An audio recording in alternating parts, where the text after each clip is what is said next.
Bonsoir à tous et bienvenue sur la 3, c'est l'heure de la grande team, votre quotidien de sport qui vous donne les dernières news de la planète sport. Vous faites bien d'être avec nous tout simplement. On vous propose le sommaire de cette émission et c'est maintenant.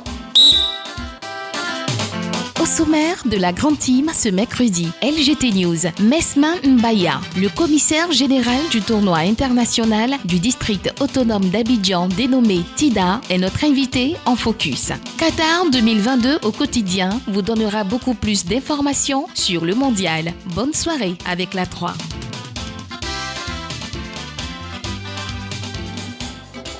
L'Argentine d'Angel Di Maria, l'Argentine de Léo Messi est en finale de la Coupe du Monde Qatar 2022 et l'arbitrage de ces matchs fait jaser. Ce soir, notre question LGT tourne naturellement autour de ce fait-là. Allez, Mondial 2022, trouvez-vous que l'Argentine bénéficie d'un arbitrage en sa faveur depuis l'entame de ce tournoi? Plus 225, 27, 21, 59, 93, 99. Et si vous souhaitez nous écrire, eh bien, ça se passe sur la page Facebook de la 3. Entre-temps, voici LGT News.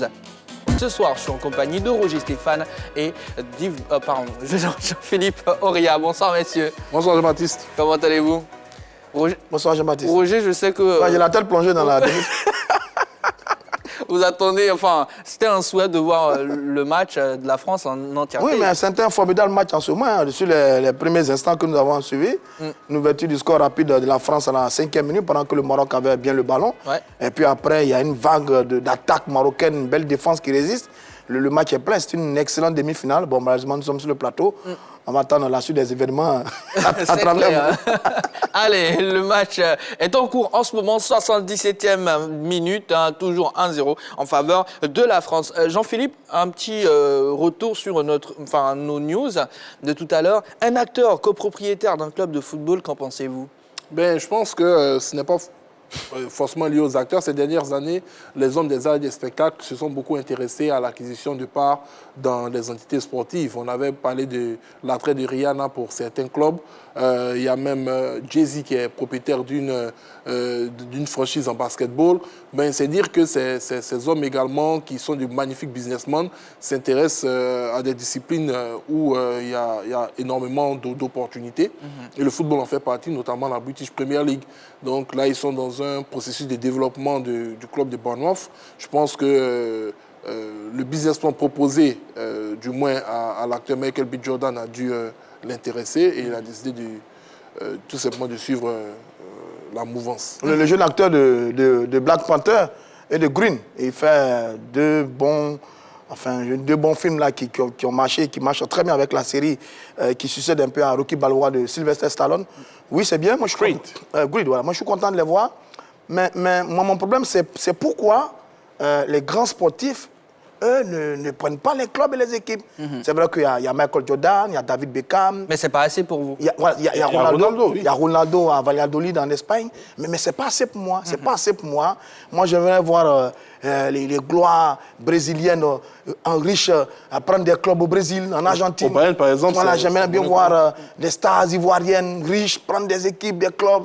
Mais c'est pas beaucoup. Moi, ça m'embête un peu. Ça m'embête un peu de voir que ce sont des pharmaciens, des juristes, des hommes d'affaires, des entrepreneurs, des vendeurs de ciment, etc., qui sont patrons et propriétaires des clubs. Bon, moi, j'avoue que ça me dérange un peu, mais bon, félicitations à ce bel acteur. Et 80e, deuxième but de la France. On reviendra là-dessus, tout simplement, avant la fin de cette émission. Pour l'instant, la France mène au score 2-0. Allez, au programme de cette émission, un focus, c'est parti.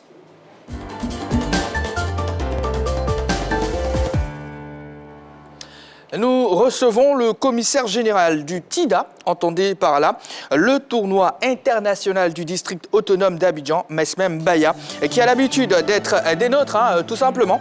Voilà, il va naturellement nous donner beaucoup plus de détails sur cette énième édition du TIDA. Bonsoir Mesma Mbaya. Bonsoir messieurs. Comment allez-vous? Très bien, merci. Bienvenue sur notre plateau.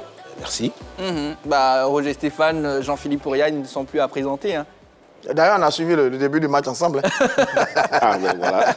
Effectivement. Alors, pour celles et ceux qui viennent d'entendre pour la première fois TIDA, c'est vrai que j'ai donné la définition, mais j'imagine que vous pouvez rajouter quelque chose avec beaucoup plus de détails. Oui, bien entendu, le TIDA, peut-être qu'à force de le dire, c'est rentré maintenant dans les mœurs, mais le TIDA, c'est le tournoi international du district autonome d'Abidjan, organisé par Ivoire Sport Promotion en partenariat avec le district autonome d'Abidjan, tout simplement. Allez, que nous réserve cette édition du TIDA? Cette édition, c'est la 8e déjà. Pas de grande innovation, sauf que nous allons repartir encore sur 2 stades cette année. Là, on jouera donc au stade Robert Champeau de Makori et au complexe sportif de Yopougon à partir de demain. Est-ce que l'événement planétaire là, vous a perturbé un peu le mondial dans l'organisation du TIDA? J'ai vu qu'il y a d'autres événements là. Il y a un gala de boxe ce week-end magnifique, il y a vous également. Est-ce que l'événement planétaire là vous a perturbé un peu dans l'organisation du tout? Oui, certainement, puisque d'habitude on organise le TIDA dans la première semaine du mois de décembre. Mais là, on a dû repousser un peu plus dans la deuxième semaine pour permettre au mondial de finir. Donc au moment où le mondial est en train de finir, nous, on commence le TIDA. Bon, c'est chanceux pour vous. Maintenant, complexe de Yopougon et stade Robert Champeau. Si ma mémoire est bonne, c'était que le stade Robert Champeau à l'époque. Alors maintenant, pourquoi ce deuxième stade? À une époque, on a aussi joué sur un deuxième stade. On avait et le stade Robert Champeau de Makori et le complexe, le parc des sports de Trècheville. On jouait sur 2 stades avec 12 équipes. Et après, on est revenu à 8 équipes qui ne nécessitaient pas forcément de jouer sur 2 stades. Aujourd'hui, nous sommes à 11 équipes. Donc, bien entendu, pour des problèmes organisationnels, on a besoin de 2 stades. Or, on connaît le problème de l'indisponibilité de nos infrastructures sportives en ce moment-là. Donc, ceux qui sont disponibles, c'est tout simplement le Champeau et Yopougon. Alors, j'ai vu que les matchs se jouent à 8h. Entre 8h et 10h. Ça, c'est nouveau. Si je ne m'abuse, ou bien ça se faisait par le passé? Par le passé, on a joué dans la matinée et également l'après-midi. Mais cette année? Mais cette année, on joue dans la matinée à partir de 8h au stade Robert Champeau de Makori et l'après-midi à Yopougon à partir de 14h. Donc, les matins, dans la matinée, il y a 2 matchs. Et puis l'après-midi, 2 matchs également à Yopougon. Jean-Philippe. Monsieur Mesmer, moi j'aimerais savoir, dans le projet TIDA, quel est le format maximal que vous visez? Parce qu'au niveau du nombre de participants, c'est fluctuant. Tantôt on en a 8, tantôt on en a 12, tantôt on en a 11. Est-ce que pour que ce tournoi-là soit véritablement, comment je puis dire, je ne vais pas dire formalisé ou institutionnalisé, il n'y aurait pas un format que vous devez suivre carrément, soit c'est un format à 12 ou un format à 8? Idéalement, on devrait avoir un nombre d'équipes bien déterminé d'année en année. Mais il se trouve que pour des contingences qui sont propres aux différentes équipes, parce que aussi la sélection des équipes pour participer au tournoi, elle est très difficile. Ce n'est pas n'importe qui vient faire le TIDA. Il faut que ce soit des académies bien organisées, qui ont un certain niveau, parce que le plateau technique qu'on propose aux scouts qui viennent de très loin, ce n'est pas pour venir voir des joueurs de moindre envergure. Ils viennent pour voir de la bonne graine. Donc, on sélectionne particulièrement certaines académies qui sont à même de répondre à ces premiers critères-là. Ça, c'est de 1. De 2, en termes de nombre d'équipes, il y a certaines équipes qui sont attendues, qui, au final, ne viennent pas pour des questions qui sont inhérentes à leur gestion interne. Peut-être qu'il y a d'autres tournois qui les intéressent plus. Et pour le moment, quelles sont les équipes qu'on peut retrouver sur la liste des inscrits? Aujourd'hui, nous avons 11 équipes. 11 équipes, donc si vous permettez, on a Volcan Junior de Côte d'Ivoire, l'Académie Mohamed VI du Maroc, Sol FC de Côte d'Ivoire, Ampi FC de Côte d'Ivoire, l'Académie Moussa Dienepo du Mali, Afrique Élite du Mali, FC San Pedro de Côte d'Ivoire. Il faut obligatoirement pour les joueurs avoir une licence pour pouvoir participer au TIDA. Oui, la documentation est nécessaire puisque c'est une catégorie qui est réservée aux U18 et donc nous insistons pour que la limite d'âge soit respectée. Nous le savons tous, les difficultés que nous avons ici en Afrique de façon générale pour pouvoir déterminer l'âge exact d'un joueur. Et donc au TIDA, nous voulons faire en sorte que dès maintenant, les académies apprennent à garder l'âge normal de leurs joueurs. C'est très bien, parce que c'est un combat éternel. J'ai entendu Mali et Maroc. Oui. Pourquoi ces 2 pays? Tout dépend de l'intérêt que ces pays-là portent au TIDA. Le Mali, ça fait 4-5 éditions où le Mali est généralement présent. Aujourd'hui, ils viennent avec 3 académies. Le Maroc, ils étaient là au travers de l'Académie Mohamed VI. C'est l'une des meilleures du continent. Oui, et d'ailleurs... Produit les joueurs là, de la sélection Nous sommes marocaine. très fiers aujourd'hui de parler de Younes Es Nesri qui marque un but en quart de finale de la Coupe du Monde. Qui a participé au Qui a TIDA. participé au TIDA 2015, entre autres. On parle aussi de Ziyech. des Ziyech. Il semblerait, ça reste à confirmer, mais il y a aussi, je pourrais parler de Silla Bakar, aujourd'hui au FC Bruges, Oui, qui était à l'Académie Volcan Junior, qui joue la Champions League européenne aujourd'hui et qui était aussi passé au TIDA. Allez, Jean-Philippe. Monsieur Mesmer, donc quand je suis un peu vos propos, on a l'impression qu'au niveau du TIDA, on laisse plutôt la volonté des centres de formation de participer, mais il n'y a pas peut-être une démarche pour aller vers les meilleurs centres, parce qu'on sait qu'il y en a quand même de renommée internationale au Sénégal, Djamba et autres, en Afrique du Sud. Même le président de la CAF était présent récemment en Afrique du Sud pour lancer la compétition du football scolaire. Est-ce qu'il n'y a pas cette démarche que vous devez entreprendre pour aller vers ces pays, vendre le produit pour que le TIDA devienne véritablement le Montaigu, entre guillemets, du football africain, où chaque année, vraiment, on va sentir qu'il y a peut-être même 18 clubs qui se battent à chaque fois pour participer au tournoi?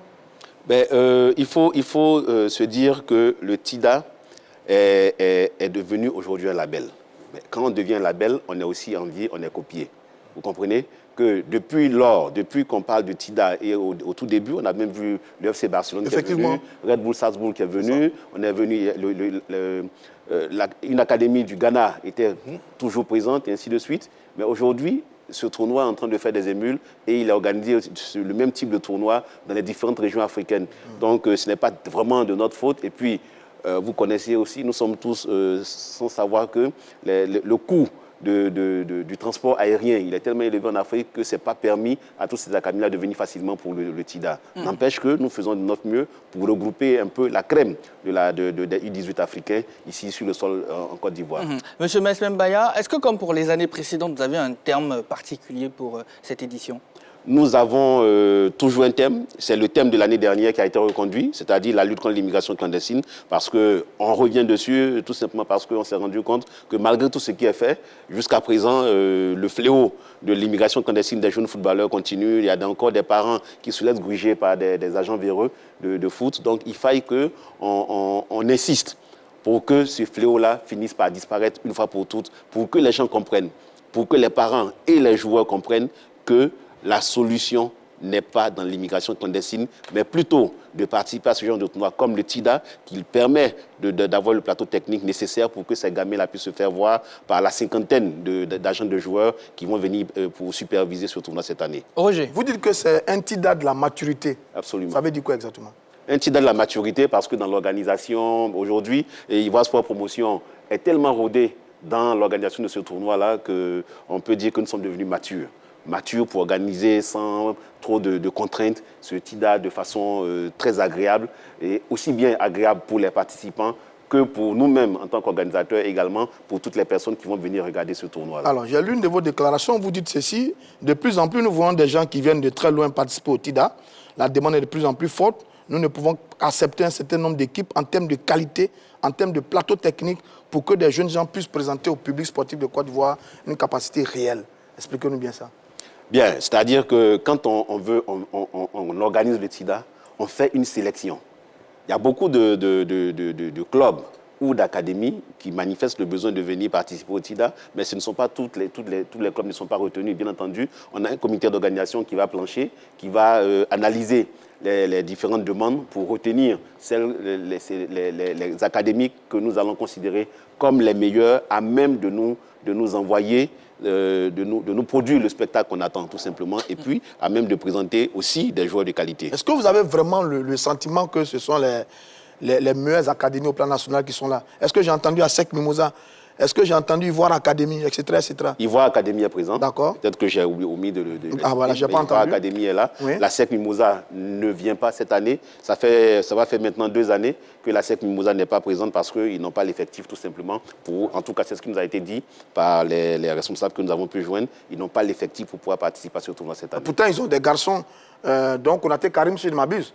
Konaté qui a été même meilleur buteur d'une édition. 3 éditions d'affilée, meilleur buteur du TIDA. D'accord. Konaté Karim. D'accord. Allez, on le sait, l'an dernier, l'Académie Volcan Junior, dont vous êtes le président, c'est bien cela, c'est bien, a été battue en finale par Sol FC. Est-ce que vous pensez que votre effectif est assez armé pour répondre cette année? L'Académie Volcan Junior, pour la version que vous avez vue l'année dernière, était à sa première année de vécu. On a joué en finale. D'ailleurs, je peux considérer qu'on a fait un très bon tournoi, puisque nous avons fini par jouer la finale, mais on a joué en finale contre une équipe de Sol FC, qui est très aguerrie. Et là même, je voudrais m'incliner devant la mémoire du président Soloba, qui nous a quittés à l'issue de ce tournoi-là. Mais Sol FC, c'était une vieille académie avec une promotion de jeunes qui étaient ensemble depuis à peu près 4 ans. Et contre une académie, contre des gamins qui viennent de faire à peine 6 mois avant de venir au TIDA. Donc, mais pour cette année, j'ose croire que mon académie pourra briller. Bon, concrètement, le tournoi se déroule comment? Poule, 8e de finale, quart de finale, demi-finale, c'est comment exactement? Il aura donc 3 poules. 3 poules. Dans une poule, il y aura 3 équipes. Et puis 2 autres poules de 4. À l'issue des matchs aller simples, les 3 premiers de chacune de ces poules-là vont se qualifier pour les demi-finales. Et puis, il va y avoir un tournoi des 3e pour déterminer le 4e qui va accompagner les 3 autres pour les demi-finales et la finale. Allez, un message à lancer aux férus de sport, tout simplement, qui souhaiteront, pourquoi pas, participer. Tout simplement, nous invitons la population abidjanaise à venir massivement pour venir regarder la crème du football des jeunes en Afrique. Le TIDA, c'est traditionnellement la fête par laquelle on rentre les fêtes de fin d'année, ici à Abidjan. Et donc aujourd'hui, nous sommes de retour avec un petit retard d'1 semaine, mais nous osons croire que le public sera là nombreux au Parc des Sports, au stade Robert Champoux de Marcory dans la matinée, et ensuite au complexe sportif de Yopougon. La nuance, c'est qu'après les matchs de poule, donc après les 4 premières journées, on revient au stade Robert Champoux de Marcory, qui devient le stade principal où va se jouer les matchs des 3e et également les demi-finales et la finale. Est-ce que vous avez toujours dans la matinée. Est-ce que vous avez le sentiment que depuis le début du lancement de ce tournoi, le public a adhéré? On sait par exemple que la Ligue 1 professionnelle n'attire pas beaucoup de monde, la Ligue 2 également. Est-ce que un championnat de district aujourd'hui, comme le vôtre là, attire du public quand la compétition a lieu? Oui, c'est un tournoi. Déjà, c'est un tournoi des centres de formation. D'accord. Et les centres de formation, il y en a à foison au niveau d'Abidjan. C'est un tournoi qui leur est destiné. Donc, notre premier public, c'est d'ailleurs les centres de formation qui viennent pour voir leurs homologues en tant que footballeurs. Les amis, leurs camarades. Et là, on s'en va vers Yopougon. Demain matin, on sera à Yopougon. Et forcément, une académie comme celle qui vient du Mali, AFE du Mali, de jeunes joueurs qui sont d'origine ivoirienne, qui originellement sont de Yopougon, et c'est sûr qu'on aura du public. Est-ce que la tranche... on aura certainement de la famille ici au terrain. Absolument. Est-ce que la tranche d'âge, 18 ans, footballeur de 18 ans, intéresse les gens véritablement, cette tranche d'âge-là?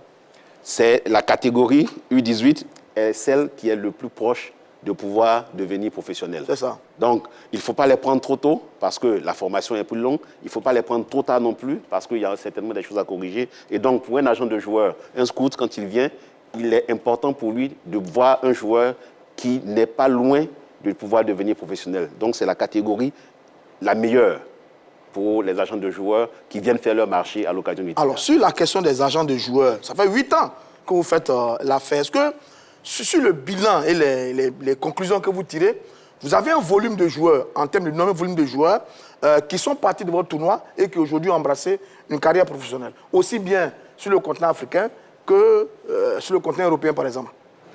Moi, on a quelques noms, mais je parle du volume réel. Est-ce que... Oui. Vous allez poursuivre. Roger, la Oui. question est bien passée. On va marquer une courte pause. Quand on revient, vous répondez tout simplement. D'accord, merci. Sur la 3 et vous suivez votre émission La Grande Team. Nous recevons ici Monsieur Mesmin Mbaya qui nous parle de l'édition 2022 de notre TIDA national. J'ai envie de l'appeler comme ça. Roger, Voilà, donc, vous avez une question? En un mot, sur le bilan, sur les conclusions, depuis 8 ans, est-ce que vous avez un volume important de jeunes garçons, de jeunes joueurs qui ont voulu dans votre tournoi et qui aujourd'hui font de grandes carrières professionnelles? Rien qu'au niveau de l'Académie Volcan Junior, on peut dire qu'on a au moins une dizaine de joueurs qui sont passés par l'Académie, qui ont joué le TIDA et qui sont aujourd'hui à l'étranger. Ah bon? Oui. Donc tout à l'heure, pour l'Académie Volcan Junior, d'abord, il faut le dire que son nom va me revenir, mais qui est un joueur illustre, ancien capitaine de l'équipe de Côte d'Ivoire. Quelle génération?